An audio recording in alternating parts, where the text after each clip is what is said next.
So if we think about the digital investment gap between the big banks and mid-market banks and credit unions, that digital investment gap continues to grow.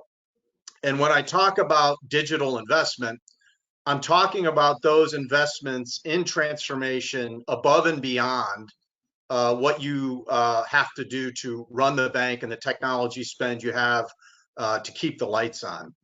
And if we look at a couple of different cohorts, banks between 10 billion and 50 billion, and then the top 4 US banks, there's a stark difference in the investment capacity. So for banks in 2024 between 10 and 50 billion, they had combined capacity of about $1.5 billion for digital investment above and beyond run the bank, based on our benchmarks and analysis. And the top 4 US banks, Wells, Citi, JP Morgan, Chase, Bank of America alone had about $16 billion in investment capacity.